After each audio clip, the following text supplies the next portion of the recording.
Gracias, buenas tardes, gracias por su presencia. Me sumo a dos agradecimientos. Primero, a la paciencia que ustedes mismos han tenido durante estas semanas, desde el mes de agosto, fíjense el tiempo que ha pasado, hasta hoy. Y el segundo, y lo quiero hacer expresamente, al equipo que ha hecho posible, que ha estado detrás negociando todas y cada una de estas medidas. Me atrevo a decir que nos acompañan los mejores equipos técnicos que hay en este momento en cada una de las materias en este país y, por tanto, quiero hacerlo público que este acuerdo es también gracias a ellos.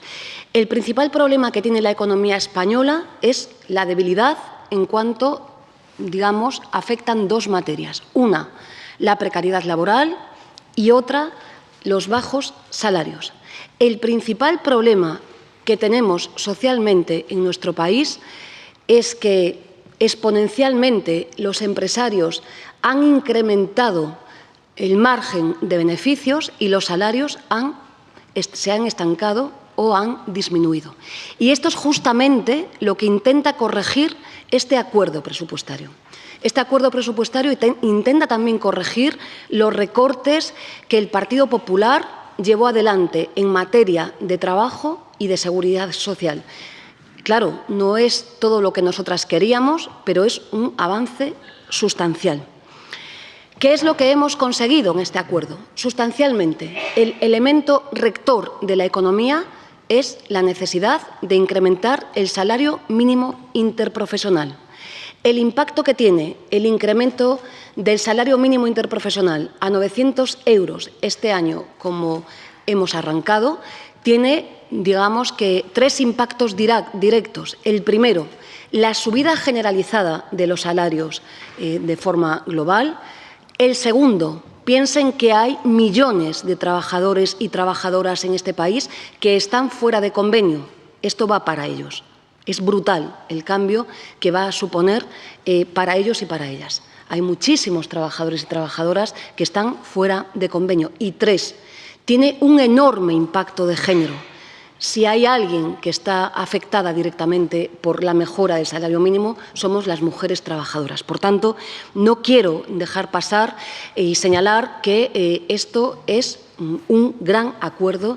Incluso diría que es de las medidas más relevantes, si me permiten, de lo mejor conseguido en la historia del derecho laboral a lo largo de estos años. En segundo lugar, las pensiones, como ya sabían, las vamos a revalorizar de conformidad con el IPC y además vamos a avanzar para que esto se traduzca en la ley. Tiene que ser modificado el artículo 58 de la Ley General de Seguridad Social y así va recogido en el acuerdo. Esto es lo que hemos conseguido. Dos, vamos a mejorar las pensiones mínimas y también las llamadas, las PNCs, esas que tienen también rostro de mujer, las pensiones no contributivas. Y un acuerdo más en esta materia. Vamos a trabajar camino a la necesidad de que las pensiones mínimas en nuestro país se acomoden al mandato de la Carta Social Europea, que dice que tenemos que caminar cara al 60% de la mediana salarial. Obviamente, como decía, hablando de la Carta Social Europea, y lo adelanto ya, hemos conseguido parcialmente lo que queríamos, que es ratificar la Carta Social Europea que nuestro país tenía sin ratificar del 96, digo parcialmente porque no hemos conseguido los protocolos de conflictos, hemos peleado por ello, no lo hemos conseguido, pero igualmente es una buena noticia que la Carta Social Europea por fin se ratifique en nuestro país. Quiero señalar de manera directa ya a las trabajadoras del hogar. Ellas se lo merecen.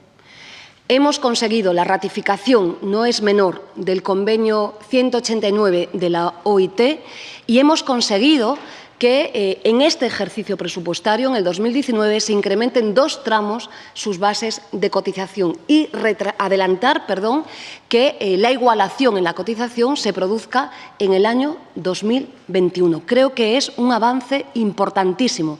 Para ellas, saben que sus bases están topadas, hay muchas mujeres que perciben salarios pues de más de 850 euros, 900 euros y tienen su base topada y no pueden cotizar por esto. Pues esto se va a cambiar.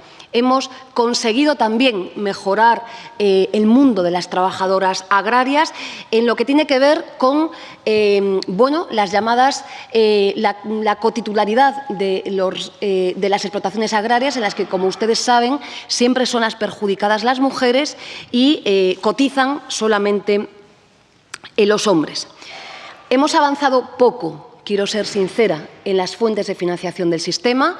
Tenemos una discrepancia con el Partido Socialista, pero hemos arrancado cosas en materia tributaria y hemos arrancado también que ese efecto ganga, peso muerto en la economía que suponen las bonificaciones en los contratos con el señuelo de que van a generar empleo, no lo decimos nosotras, lo dice el Banco de España, es un peso muerto que no hace más que generar un agujero tremendo en la seguridad social y no sirven para crear empleo, van a ser suprimidas. Igualmente, lo que tiene que ver con las horas extraordinarias, que saben ustedes fueron modificadas en el Real Decreto 20-2012, fueron cambiado su sistema, van a volver a cotizar a la Seguridad Social. La medida central, si me permiten, junto con el salario mínimo interprofesional, creo que son los dos grandes acuerdos y que atañen al gran problema que tiene nuestro país, que es el desempleo, es para ellos. La demanda de recuperar el subsidio de desempleo para mayores de 52 años. No solo hemos arrancado la recuperación del subsidio para mayores de 52 años, sino que también hemos arrancado que se incremente su base de cotización del 100 al 125%, como estaba antes del recorte del Partido Popular. No es una cosa menor. Es quizás, junto con el salario mínimo y las pensiones, de lo más importante de este acuerdo. También hemos acordado la sustitución de los actuales regímenes, los preparas, las rentas activas de inserción y demás. Bueno, pues vamos a regular un mecanismo sustitutorio que mejore lo que tenemos en la actualidad. Hemos conseguido cuestiones muy importantes. Voy a señalar una de ellas y que tiene que ver con modificaciones del Estatuto de los Trabajadores. Como ustedes saben, el mayor fraude, la mayor precariedad está hoy en los denominados falsos autónomos. Son los periodistas y las periodistas, son los de Liberó, son Globo, son un montón de trabajadoras y trabajadores que hoy están como falsos autónomos y que en realidad tienen que estar, son asalariados.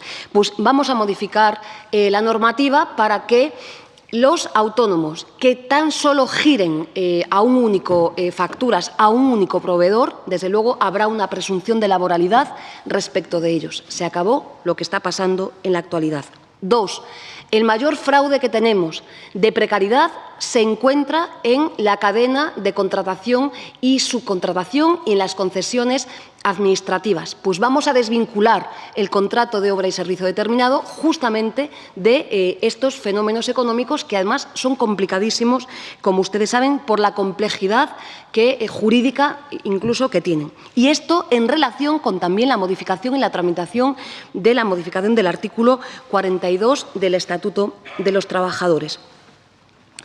Registro de jornada, absolutamente imprescindible en este país, no solo porque lo digan los tribunales, sino porque es el elemento central para controlar las bolsas de fraude que tenemos. Vamos a modificar el artículo 34 del Estatuto de los Trabajadores para que impere el registro de jornada y 2. El control horario en contrato para las trabajadoras, fundamentalmente a tiempo parcial, vital, para evitar la bolsa de fraude. También vamos a revisar el artículo 41 con las modificaciones sustanciales de las condiciones de trabajo. Saben que son muchas y esto se va a cambiar. También lo que tiene que ver con la desigualdad retributiva. Saben ustedes que el día 22 de febrero de este año salió adelante la toma en consideración con la práctica unanimidad, solo con la abstención del Partido Popular, de nuestra Ley de Igualdad Retributiva. Este es uno de los elementos también centrales para este acuerdo y, sin duda, lo vamos a llevar adelante. Y también, por supuesto, lo que tiene que ver con la igualdad de trato y oportunidades entre las mujeres y los hombres en el empleo y en la ocupación. Digamos que estos son, ¿no?, grosso modo, son muchísimos los acuerdos, no quiero ser cansina, pero son, grosso modo, los acuerdos que hemos alcanzado. Pero resumo, creo que fundamentalmente con dos: salario mínimo y subsidios de desempleo, junto con lo que ya saben de las pensiones. El cambio avanza paso a paso, paso a paso. Este es un paso decidido, pero todavía corto, para la agenda del cambio en nuestro país.